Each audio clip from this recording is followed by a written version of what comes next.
The mist hovered low and heavy across the Virginia fields at dawn, a slow, drifting phantom that smothered sound and wrapped the cabins in a damp, cold hush. It rose from the river in thick coils, brushing against the tall grasses and settling in the shuttered windows of the slave quarters like breath on glass. In that grey silence, the day felt paused before it had even begun. But wait for a second before we continue towards the video. Let us know in the comments which country you're watching from and what time of day it is for you. And don't forget to subscribe. Inside cabin 6, Sarah Bell lay still on her narrow pallet, listening to the world awake in irregular rhythms. Somewhere beyond the thin walls, a hound barked low and distant, as if reluctant to disturb the morning. The faint scrape of wooden planks underfoot told her that someone had begun their chores already, perhaps the field overseer or another of the enslaved women rising early to fetch water or sweep the dirt yard. But for Sarah, there was no such rhythm to her morning. Her heart thudded in her chest with the weight of another reason to stay awake. Wrapped snugly against her chest, swaddled in a coarse off-white linen cloth, was her newborn son, Elijah. He did not look like the other babies she had seen born on this plantation. He did not look like the other babies born of the women she slept beside in these cramped quarters. His skin was not the deep, rich ebony of his mother. Instead, it was impossibly pale. So pale it seemed to diffuse light rather than absorb it. His hair, the fine curls that should have been tightly dark, were instead a soft platinum, thin and shimmering like early morning frost. But the feature that rooted Sarah, as gaze that held her immobile and trembling, even as exhaustion clawed at her back, were his eyes. Elijah's eyes were green, not a soft, shadowed hint of green, but bright, luminous emerald green, as though 2 jewels had been set into his delicate face. She had watched him all through the night, her body curled around his, her own breath shallow and careful, afraid to disturb the impossible. She thought she had dreamed it at first, that reality would not allow for a child that looked so different in a world divided by color and creed. But when dawn crept over the horizon, gathering light in trembling fingers and brushing shadows aside, the truth remained. His eyes were real. She shifted slightly, bringing her gaze fully to his face. Elijah stirred, his tiny brow furrowing in a way that mimicked her own internal unrest. He yawned, a small pink mouth opening, and blinked once with that vivid green gaze. Sarah's breath caught in her throat. She reached out, brushing the back of her hand against his cheek, feeling the warmth beneath his fragile skin. There was a softness there, a life that belonged wholly to him, but the likeness between mother and son was measured only in the rhythm of his breathing. His eyes ignored the world of shadowed walls and dim lantern light. Green. All the stories she had heard in whispered corners of the quarters, the rumors and hushed tales that crawled through the rows of cabins like slow, restless ghosts, none of them had prepared her for the reality of a child whose eyes shone like that. She did not yet know what it meant, but neither did the others. The birth had come without fanfare. Sarah had gone into labor late in the afternoon the day before, the sky overhead bruised and low with clouds that promised rain. She had labored alone at first, breathing in the steady cadence she had learned from the women who came before her, in, out, deep and sure. When the pain sharpened, when the cabin walls seemed to press against her from all sides, she called out. A few neighbors answered her call, offering water, quiet words, and steady hands until the child arrived in a rush of pain and sweat. Stillness followed that moment, a deep exhale that seemed to grip the earth itself. No one in that crowded quarter spoke openly of Elijah's appearance at first. There were whispered questions, of course. Women leaning in close, faces drawn and tired from the endless toil of field work, lips parted in disbelief and curiosity. But no one dared voice it loudly. That was not how things were lived here, secrets breathed in low tones, carried across dirt floors, and wrapped in prayer until they lost shape to the wind. It was midwife Ruth Caldwell who first broke the quiet. Ruth was an older white woman whose back curved from years bent over mothers in labor and whose life had been spent delivering children of every hue the county could produce. She had been summoned by the overseer when Sarah's labor began in earnest, her boots thudding up the rutted path to the cabin. Ruth had moved with a certainty that came from experience, cloak swirling around her ankles, eyes narrowed as she assessed the situation. She spoke little as she worked, her hands sure and steady, lips moving in whispered murmurs that were not quite prayers and not quite commands. When Elijah finally emerged, a tiny, wailing knot of life, Ruth wiped her hands and paused. She blinked once, then twice. Her jaw tightened, and a crease formed between her eyes that had not been there that morning. The room was silent except for the newborn's cry, high and clear like a bell in the wind. The other women watched Ruth with bated breath, uncertain of what she saw that made her hands still and her eyes wide. Ruth finally spoke, her voice low, measured and full of an authority that brooked no interruption. "He is alive," she said, wrapping the child with careful precision, "and all his parts are breathing as they should." That should have been enough. A healthy birth was almost cared to have, but no one present saw only life in Elijah's features, because they were wrong. They saw proof. They saw impossibility, and proof is the kind of thing that cannot be unlearned. For the first hour after Ruth left, Sarah sat with Elijah tucked in her arms, staring at his face as though she could surmise meaning from the curve of his lips or the slope of his brow. Every other thought, every other care she had known in the last 9 months, her back aching from field work, the careful calculation of rations, the endless rhythm of sun-up to sundown labor, had dissolved in that single moment of realization. This child was different. When she reluctantly rose at last to fetch water, Elijah in her arms, the low morning light felt sharp against her skin. The world outside seemed suspended, gray and muted under the lingering fog. She walked slowly, each step measured with the weight of the infant against her chest, his head tucked close so his eyes could not strain against the brightness. The women gathered at the well turned as she approached. They did not ask her the obvious question. No one dared. Instead, there were exchanged glances, small and quick as the flicker of flame. Some eyes widened, others narrowed in confusion, fear of something too complicated to name. A whispered murmur rose like a tidal wave held just beneath the surface. One woman stepped back, clutching her own child closer, eyes darting away. Another let out a breath that could not be quieted. Only old Sarah Turner, near 50 and twice widowed, faced her with steady eyes, heard the truth without needing it stated. "Child," she said in a hushed voice, "he is not like the rest, that I can see. But we've known things come in strange ways." Sarah nearly told her the truth, nearly said what every nursing mother there was thinking, but she stopped herself. Not yet. Not when the fog still swirled like secrets between them. And then the whispers began, not malice at first, just confusion and curiosity tangled with disbelief. Women asked if the boy was sick, interfered with nature, maybe marked by spirits. They leaned in close, voices low like bees in winter, asking how a child could be born with blonde hair and green eyes in a body that should not bear such traits at all. Sarah opened her mouth to answer nothing, because she had no answer, only Elijah's steady breath and those impossibly bright eyes. Word spread slowly before it spread all at once, like oil spilling on water. By midday, even the overseer had heard the rumors. He swaggered into cabin 6 without warning, his boots echoing against the wooden floorboards, eyes sharp beneath his battered hat. He looked at Elijah once, then back at Sarah with suspicion. "His eyes," he said flatly, as though even stating it aloud might summon some witchcraft. "They were not right. They were his," Sarah said quietly. Her voice was calm, too calm, even to her own ears. The overseer grunted, lips tightening. He left without another word, but his tread stayed heavy in the air long after he was gone. That afternoon, when Sarah took Elijah outside to sit in the shade of the large oak tree near cabin 6, she noticed that even the birds seemed watchful.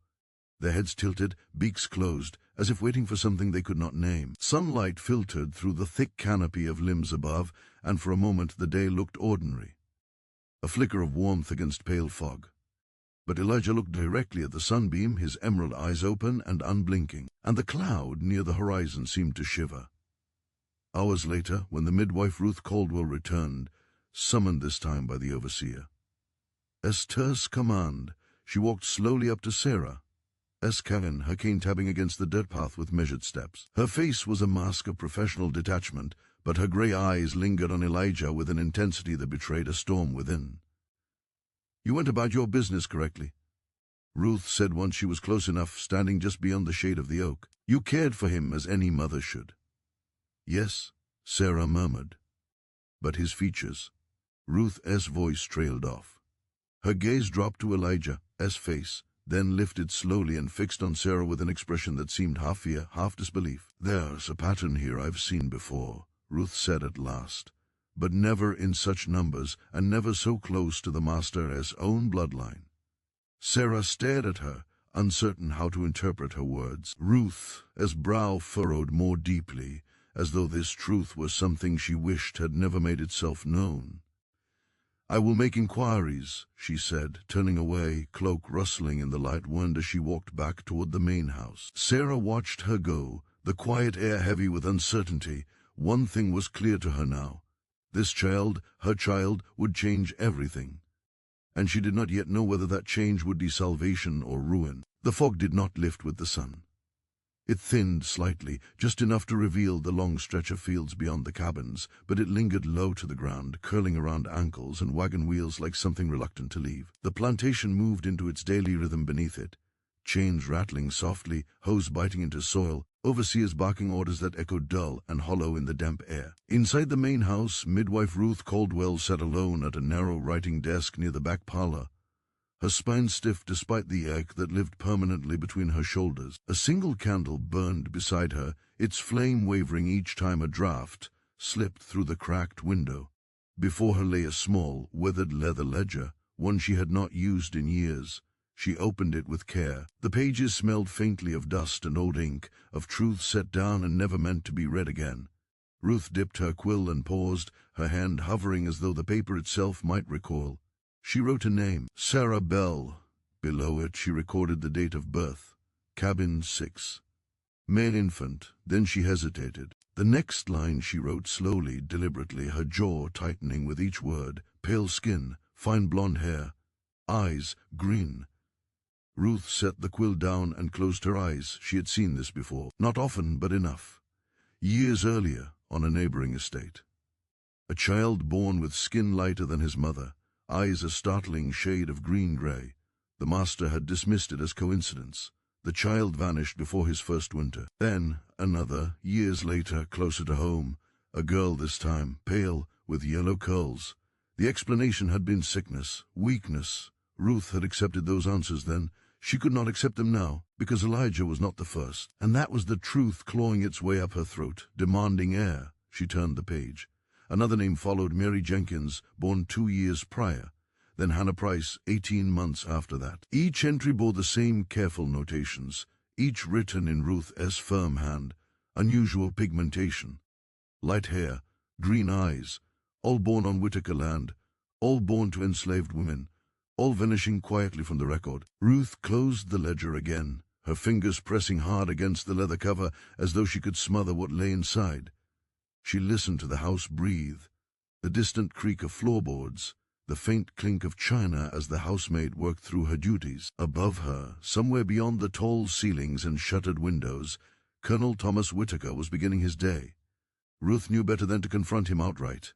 Not yet. Outside, Sarah Bell moved through the morning with Elijah bound close to her chest, the linen wrapped tight and secure. She had learned quickly how to angle his face downward, how to shield his eyes from prying glances. Still, she felt them, felt the weight of stares as surely as she felt the sun pressing through the fog. The other women did not crowd her now. They watched from a distance. Some with fear, some with curiosity, a few with something dangerously close to hope. Children were proof of many things on a plantation, proof of power, proof of cruelty, proof of silence endured, but Elijah was proof of something else entirely.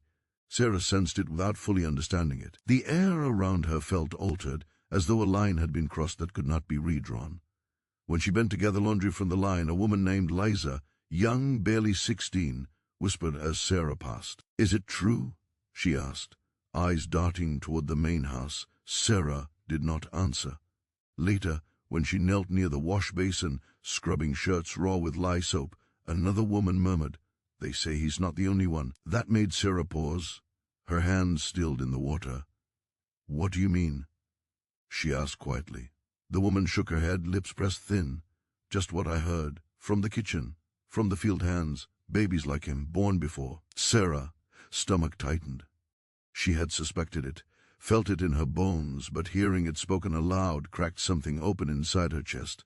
That night she did not sleep. Elijah lay nestled against her, his breath steady, unaware of the storm gathering around him. Sarah watched the shadows shift across the cabin walls, each creak of wood sounding louder than it should have. Every distant footstep made her muscles tense. She thought of the nights 9 months earlier, of the quiet knock at the cabin door, of the smell of soap and tobacco, of a voice that did not ask permission. She had survived that night by closing her eyes. Now the result of that survival lay in her arms. At the main house, Colonel Whitaker stood before a tall mirror adjusting the collar of his dark wool frock coat. His face, usually composed and unreadable, bore the faintest strain, a tightening around the eyes, a rigidity to his jaw. He had been informed, not officially, not with words spoken aloud, but he had seen the child. He had not needed more. The image of that infant, pale skin, light hair, those unmistakable green eyes, had followed him through the morning like a curse. He had fathered many children in his life, legitimate and otherwise, though only one bore his name openly. He had long trusted that the rules of the world would keep his sins hidden, that the color of skin would erase his hand from the evidence. But nature had betrayed him. Green eyes were Whitaker eyes. He poured himself a drink before noon, the amber liquid sloshing slightly as his hand trembled. He told himself this was manageable. He had dealt with problems before. Problems were resolved quietly, efficiently, and without witnesses. He summoned the overseer and spoke in a low voice, his words clipped and precise. "Watch the cannons," he ordered. "Listen. I want to know who's talking and about what." "And the child?" the overseer asked. Whitaker's eyes hardened. "Keep him out of sight." The overseer nodded, understanding without needing further instruction. By the third day the pattern was no longer confined to whispers. Even the White House staff spoke of it behind closed doors. A maid crossed herself when she mentioned the baby. A cook muttered about God, as judgment, and unnatural signs. Ruth Caldwell returned to the quarters that afternoon under the pretense of checking on Sarah's recovery. She found Sarah seated in the doorway of her cabin, Elijah asleep in her arms. Ruth studied the child in silence for a long moment. "How many?"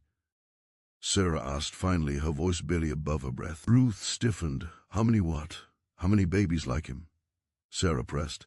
Ruth exhaled slowly. "Too many," she said.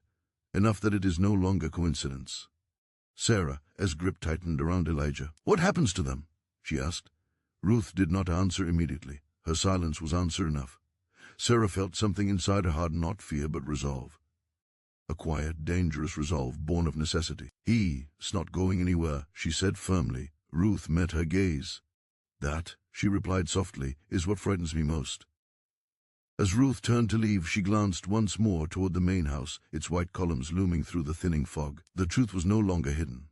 It was merely waiting to be acted upon. And somewhere between the cabins and the great house, between the ledger and the cradle, the plantation held its breath. The first baby disappeared on a Tuesday. No bell was rung. No prayers were spoken aloud. The day began as it always did, with fog clinging to the ground and the low groan of the plantation waking under obligation. By midday, the space where the child had been was already empty. His absence explained away in murmurs that shifted shape with each telling. They said the fever took him. They said he was weak from birth. They said God reclaimed what never should have been. Sarah heard the story from 3 different mouths before the sun dipped low enough to stain the mist a bruised gray. Each time it reached her ears, the words felt hollow, brittle, like a lie told too often to be believed even by the speaker. She did not ask which child. She already knew. It was Mary Jenkins, boy, the pale one with light curls and eyes too bright for the world he had entered. Mary had screamed when they came for him in the night. Sarah had heard it through the thin cabin walls, sharp and raw, the sound of her mother being hollowed out. By morning, Mary's voice was gone. She lay silent on her pallet, staring at the ceiling, arms empty. Sarah wrapped Elijah tighter against her chest that night. She tore a strip of linen from an old sheet and fashioned a sling that held him close, his small body pressed firmly against her heart. When she slept, or what passed for sleep, she did so sitting upright, back braced against the wall, her body curled protectively around him. She began hiding a knife beneath the straw. It was a small blade, dull with use, meant for cutting roots and twine. She sharpened it carefully against a stone until its edge bit her thumb and drew a thin line of blood. The pain grounded her, reminded her she was awake, watching, waiting. The second disappearance came 2 nights later. This time, there were no screams, only the quiet scuff of boots outside the cabins, the low murmur of men speaking in voices meant not to carry. Sarah pressed her hand over Elijah's head, angling his face toward her chest, praying his breath would stay steady. She did not move. She did not breathe. The sound passed. In the morning, Hannah Price did not rise from her pallet. Her child was gone. The overseer announced that the baby had been sickly from birth, that Hannah should be grateful the Lord had spared him suffering. His words fell flat, swallowed by the fog that still lingered stubbornly over the yard. No grave was dug, no marker placed. The women knew better than to ask. Ruth Caldwell recorded none of this. She did not need to. Her ledger already told the story. She sat in her small rented room near the edge of the county road, the book open before her, her hands resting uselessly in her lap. She had delivered both of those children, had watched them draw breath, had felt their hearts beating beneath her palms. She knew what had been done, and she knew who had ordered it. Colonel Whitaker did not speak of the matter openly. He did not need to. His authority was understood, woven into the fabric of the plantation like iron threads. Still, the strain showed. He drank more. He slept less. At night he paced his study, boots clicking against the floor as he rehearsed explanations that might never be asked for. He told himself this was necessary, that the preservation of order demanded silence. A child with his eyes, born of enslaved flesh, was not merely inconvenient, it was dangerous. If one such child could live openly, others would follow, questions would be asked, lines would blur. The foundation of the world as he understood it would crack. He would not allow that. Remove the problem, he told the overseer quietly, discreetly. The overseer nodded. He did not enjoy the work, but he did it. When his gaze landed on Elijah for the first time, something in him faltered, just briefly. The child, as eyes met his, bright and curious, unafraid. The overseer looked away first. Still, orders were orders. By the end of the week, the plantation felt smaller, tighter, like a trap drawing closed. Sarah noticed changes in the rhythm of the days. Men lingered near the cabins after dusk. The dogs were restless, pacing their chains, noses lifting toward the wind as though they sensed something unseen. Conversations died when she passed. She felt the weight of being watched. Midwife Ruth came again, unannounced, her expression grim. "You must be careful," she said quietly, crouching near Sarah as though to inspect her stitches. "They are removing the evidence." Sarah's jaw tightened. "They'll have to go through me," she said. Ruth studied her face, the set of her mouth, the steel beneath the exhaustion. "They will," she said. "That is what frightens me." That night, rain began to fall, not a gentle rain, but a steady, soaking downpour that turned the dirt yard to mud and filled the air with the scent of wet earth and rot. The fog thickened, clinging low and dense, swallowing sound. Sarah took it as a warning. She did not sleep. She sat with Elijah strapped to her chest, her hand resting on the hidden knife, eyes fixed on the door. Near midnight she heard them. Footsteps, slow, deliberate. She shifted silently, positioning herself between the door and the pallet, her body tense, ready. Elijah stirred, letting out a soft whimper. She pressed her lips to his hair, whispering nonsense words, prayers she half remembered from childhood. The footsteps paused outside her cabin. A shadow passed across the thin slit of moonlight beneath the door. Her heart pounded so hard she feared it would give her away. The door handle rattled once. Then another sound cut through the stillness. A shout, distant but sharp. Another voice answered it, urgent. The footsteps retreated, quickening. Sarah did not move until dawn.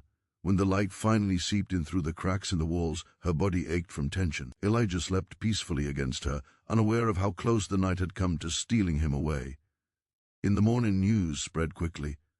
The overseer had been called away, a disturbance at the edge of the property, a worker injured. A delay. An accident, they said. Sarah did not believe in accidents anymore. Ruth Caldwell arrived later that day, rain-soaked and pale.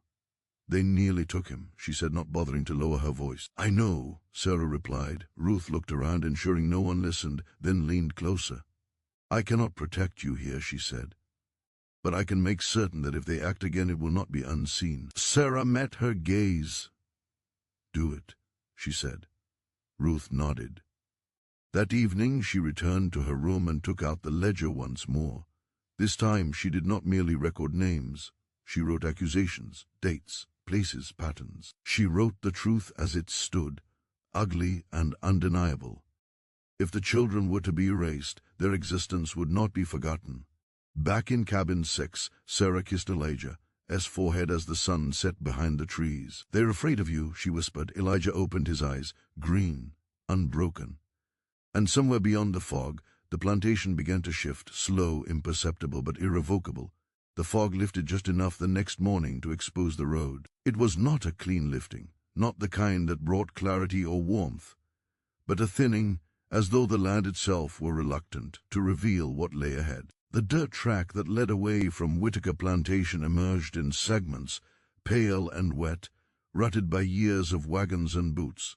It wound through low woods and vanished again into mist. Ruth Caldwell stood at the edge of it, her cloak drawn tight around her narrow shoulders, the leather ledger hidden beneath her arm. She had not slept. Her eyes burned from candlelight and resolve, her joints aching as they always did when she defied routine. But her spine was straight, her steps deliberate. She had made her choice the night before, when she wrote what could not be unwritten. She was no longer merely recording births. She was bearing witness.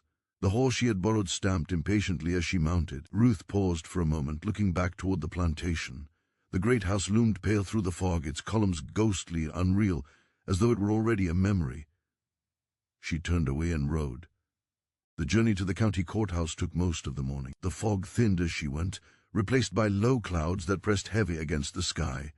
The road smelled of damp earth and old leaves. Ruth's hands tightened around the reins each time she thought of Sarah Bell, of Elijah's eyes too bright to be denied.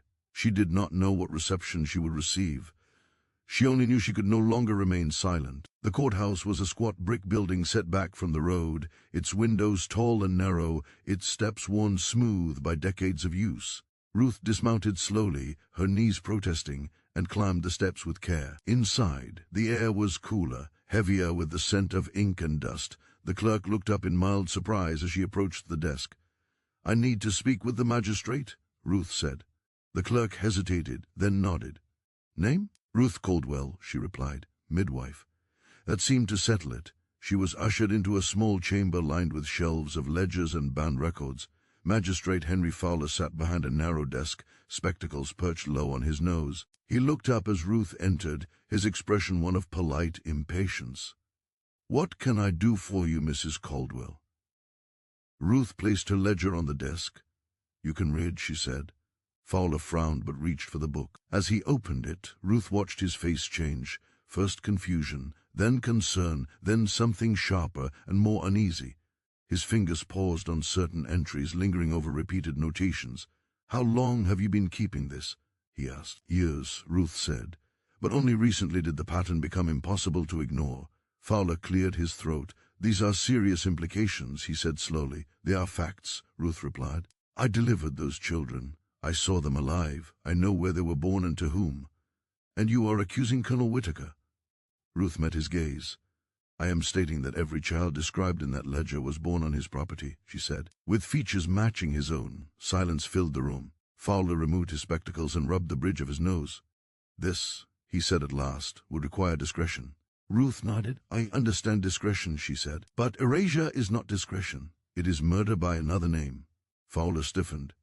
"That is a strong claim." "So is a dead child," Ruth said quietly. The magistrate closed the ledger. "I will look into this," he said. "You must understand, such matters take time." Ruth stood. "Time is what the babies do not have," she replied. She left the courthouse without waiting for further assurances. Back at the plantation, the absence of Ruth did not go unnoticed. Colonel Whitaker paced his study, the windows thrown open to dispel the lingering smell of damp and smoke. He had received word that the midwife had gone to town, though no one could say for certain why.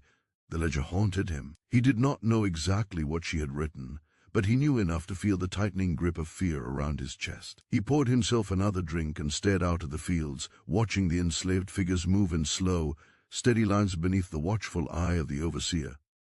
His gaze lingered on cabin 6. Sarah Bell remained there more often now, assigned lighter duties under the guise of recovery. He had ordered that Elijah be kept out of sight, though he had not yet acted on the thought with finality. That indecision irritated him. He had built his life on control, on certainty, on the unspoken rules that kept men like him untouchable. This child threatened that balance. The afternoon, 2 men arrived at the plantation gates, county deputies, their horses lathered and their expressions guarded. Word spread quickly, a ripple of tension that moved through the quarters like a sudden wind. They did not go to the cabins. They went to the main house. Sarah felt it before she saw it. The dogs grew restless, their chains clinking and rattling. Voices carried farther than usual. She stepped outside her cabin, Elijah tucked close, and watched as the deputies dismounted. Colonel Whitaker greeted them on the steps, his posture rigid, his face carefully composed. From a distance, it looked like a polite exchange. Up close, Sarah imagined she could see the tightness in his jaw, the way his hand clenched at his side. The conversation was brief. The deputies did not draw weapons. They did not make accusations. They asked questions. That was enough. By evening, the plantation was humming with unease. The overseer barked sharp orders, his eyes darting toward the main house more often than the fields. The house staff whispered behind closed doors. Ruth Caldwell returned at dusk. She did not go to her room. She went straight to the quarters. Sarah saw her approaching and stood, her heart pounding. "It has begun," Ruth said quietly. "They are asking questions." Sarah, as grip tightened around Elijah. "What does that mean for him?" she asked. Ruth hesitated. "It means he is no longer invisible," she said. "That can be dangerous. But it is also the only protection he has." That night, Sarah dreamed of fire, of the plantation burning low and slow, smoke rolling across the fields as people scattered into the dark. She woke with a start, Elijah crying softly against her chest. Outside, the fog returned, thicker than before. But something had shifted. The silence no longer felt absolute. In the days that followed, more deputies came. More questions were asked. Ruth was summoned again, this time to give a formal statement. She spoke plainly, her voice steady despite the weight of what she said. Colonel Whitaker smiled less. He slept even less. And the plantation, once so certain of its order, began to feel like a place holding its breath, waiting for a verdict that had not yet been spoken. Sarah watched it all from the doorway of cabin 6, Elijah, as green eyes open and alert. They were no longer just surviving. They were standing at the edge of something irreversible. The arrest came at dawn. It did not arrive with thunder or shouting, but with the quiet inevitability of a truth that had finally outrun denial. The fog lay thick across the plantation road, muting the sound of hooves and wheels until the deputies were nearly upon the gates. Before anyone noticed them, Sarah Bell was already awake. She had learned to wake before fear did. Elijah lay, nestled against her chest, his breathing slow and steady, his small fingers curled into the linen at her collar. She had not slept deeply in days. Every night had been spent listening, to the wind, to footsteps, to the soft shift of shadows beyond the thin walls of the cabin. When the dogs began barking, sharp and sudden, she knew this morning would be different. She stepped outside just as the first light crept into the fog, turning it the color of old bone. Across the yard the cabin stirred. Faces appeared in doorways, cautious and curious, eyes drawn toward the main road. The deputies rode in two abreast, their coats dark with moisture, their expressions grim. Behind them came a small wagon bearing the county seal. No one spoke as they passed through the gates. They did not stop at the quarters. They went straight to the main house. Colonel Thomas Whitaker stood at the top of the steps when they arrived, dressed as he always was in the early hours. Dark wool frock coat, waistcoat buttoned precisely, boots polished despite the mud. He looked every inch the master of the land, his posture rigid, his chin lifted. Only his eyes betrayed him. They flicked once, briefly, toward cabin 6, then back to the men climbing the steps. "Gentlemen," he said coolly, "to what do I owe the pleasure?" The lead deputy removed his hat. "Colonel Whitaker," he said, "we have questions that require your cooperation." Whitaker smiled faintly. "I've already answered questions," he replied, "through proper channels." The deputy nodded. "And now those channels require more." A hush settled over the yard. The enslaved workers had been ordered to remain at their stations, but few could keep their attention on their tasks. The air felt charged, as though something long buried was forcing its way to the surface. Sarah stood still, her arms wrapped protectively around Elijah. She watched as the deputies produced papers, folded, stamped, official. Watched as Whitaker's gaze dropped to them, his jaw tightening almost imperceptibly. "This is unnecessary," Whitaker said. "There's been a misunderstanding." "Then you want mind clearing it up," the deputy replied. They spoke in low tones for several minutes, their words lost to distance and fog. But Sarah could see the shift in Whitaker's posture, the way his shoulders stiffened, the way his hand clenched at his side. At last, the deputy stepped back. "Colonel Thomas Whitaker," he said louder now, his voice carrying across the yard, "you are to come with us." A murmur rippled through the quarters. Whitaker laughed softly, incredulously. On what grounds? On grounds that will be made clear, the deputy said. Now, for a heartbeat, it seemed Whitaker might refuse. His gaze swept the plantation, the land he owned, the people who labored on it, the systems that had always bent to his will. Then he nodded once. Very well, he said, I will cooperate. The deputies moved closer. When the iron cuffs came out, the murmur turned into something heavier, a sound without shape, part breath, part disbelief. Whitaker's face went pale. No, he said sharply, that won't be necessary. It is, the deputy replied. They took his wrists. The click of metal echoed through the fog like a gunshot. Sarah, as breath caught, she had imagined this moment in fragments, had imagined fear, violence, retaliation. She had not imagined the silence, the way the plantation seemed to freeze as the man who ruled it was bound like any other. Whitaker did not look back as they led him down the steps, but as they passed the yard, his gaze found cabin 6 again, found Sarah, found the child in her arms. His eyes flicked to Elijah's face. Green. Something broke in him then, not remorse, not sorrow, but recognition.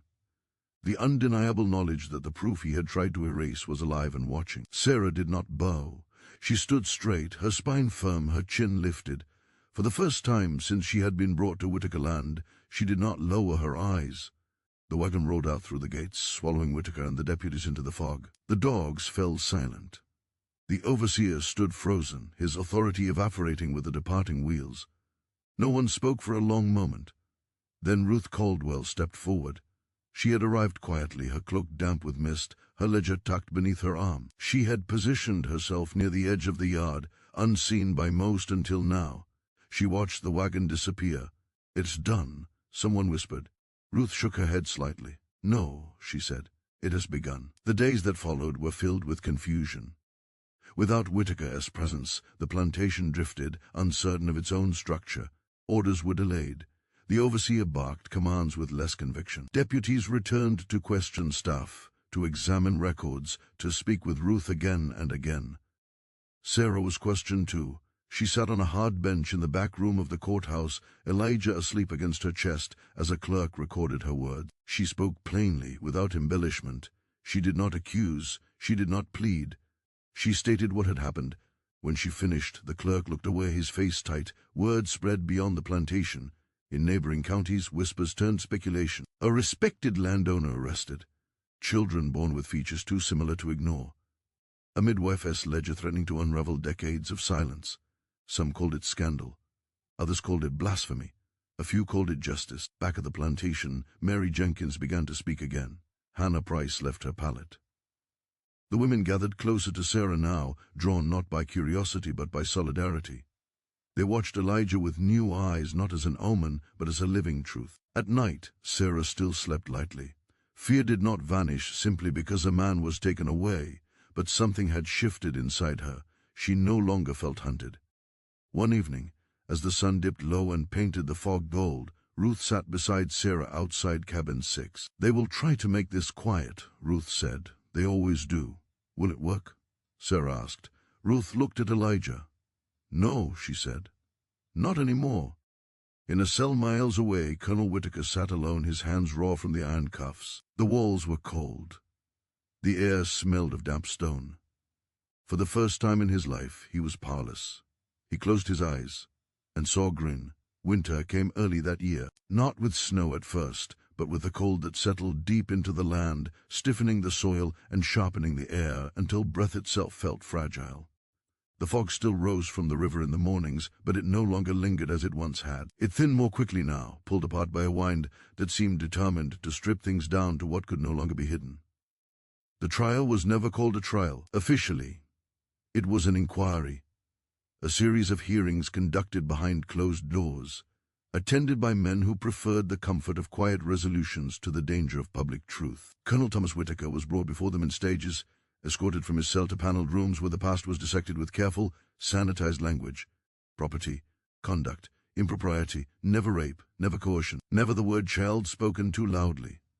But Ruth Caldwell's ledger was read aloud. Every name, every date, every pattern that refused to dissolve under scrutiny. Whitaker listened in silence, his face pale, his posture stiff. He did not deny the children existed. He did not deny their features. He argued only that no law had been broken, that the order of the world had been followed as it always was. The men across from him exchanged looks, because even in a world built to protect men like Whitaker, the evidence had grown too visible to ignore. The children were alive, and they looked like him. In the end, Whitaker was convicted quietly, not for the full truth of his crimes, but for enough of them to remove him from power. His lands were seized temporarily. His authority dissolved. His name was spoken less often, then not at all. He was not hanged. Men like him rarely were, but he never returned to Whitaker Plantation. That absence changed everything and nothing. The plantation continued to function, passed into the hands of distant relatives who arrived with ledgers and plans, and interested in the ghosts that clung to the cabins. Work resumed. Orders were given. The structure of bondage remained intact. Freedom did not come with Whitaker as full. But something else did. The children were no longer taken. That fact spread quietly, carried on the same whispering networks that had once borne fear. Babies were born and allowed to live. No midnight footsteps. No unexplained silences. No vanished cradles. Sarah Bell felt the difference most keenly in the nights. She still slept lightly, Elijah strapped to her chest, but the knife beneath the straw gathered dust. The dogs barked less. The overseer, his eyes no longer lingered on her doorway. Elijah grew. His pale hair thickened, catching light even on the grayest days. His skin remained light, a stark contrast to Sarah, as deep ebony, but no one questioned it openly anymore. The shock had passed. What remained was acceptance, uneasy, incomplete, but real. His eyes stayed green. They did not dull with time. People said different things about them. Some claimed they were cursed. Others said they were a sign. A few whispered that God had marked the children so the truth could no longer hide in the dark. Sarah did not speculate. She watched her son learn to crawl across the cabin floor, watched him reach for sunlight and shadow with equal curiosity. She measured time not in seasons, but in his growth, the widening of his gaze, the strength in his small hands. Ruth Caldwell visited when she could. She had aged visibly since the inquiry, her shoulders more stooped, her hair thinner, her face lined by the weight of what she had done and what she had witnessed. Some doors closed to her now. Some voices fell silent when she entered a room. But when she came to cabin 6, she was welcome. "You did right," Sarah told her once as they sat together near the doorway, Elijah asleep between them. Ruth shook her head slowly. "I did what I could," she said. "That is not the same thing." Still, she smiled when Elijah stirred and opened his eyes, those familiar green depths meeting hers. "They lived," Ruth said softly. "That matters." Beyond the plantation, the story changed shape as stories always do. In some tellings, Whitaker had been framed. In others, he had been unlucky. In a few, he was painted as a monster. The truth, complex, brutal, and deeply ordinary, was rarely spoken in full. But among the enslaved women, memory was sharper. They remembered the babies who had disappeared. They remembered the nights of terror. And they remembered the moment the pattern broke. That mattered too. One evening, as the sun dipped low and painted the fields in amber light, Sarah sat beneath the oak tree near cabin 6, Elijah balanced on her knee. He babbled softly, his voice carrying on the breeze. A group of women gathered nearby, mending clothes, sharing scraps of conversation. Their laughter was cautious but real. "Look at him," one said. "Eyes like leaves in spring." Sarah smiled faintly. "He sees everything," she replied. Elijah turned his head toward the sound of her voice, his gaze steady and bright. In town, Ruth Caldwell closed her ledger for the last time. She placed it in a wooden chest and locked it away, not because the truth was finished, but because it had been set in motion. Others had copies now. Others had seen. History, she knew, did not move in leaps. It moved in cracks. In a cell miles away, Colonel Whitaker lived out his remaining years in obscurity, his name fading from records, his power stripped to nothing. He was not haunted by chains or hunger. He was haunted by eyes. Green, always green. Back on the plantation, winter softened into spring. The fog lifted more often now. And in the quiet moments, in the spaces between labor and sleep, Sarah Bell held her son and understood something simple and dangerous. Survival was not justice, but it was the beginning of memory.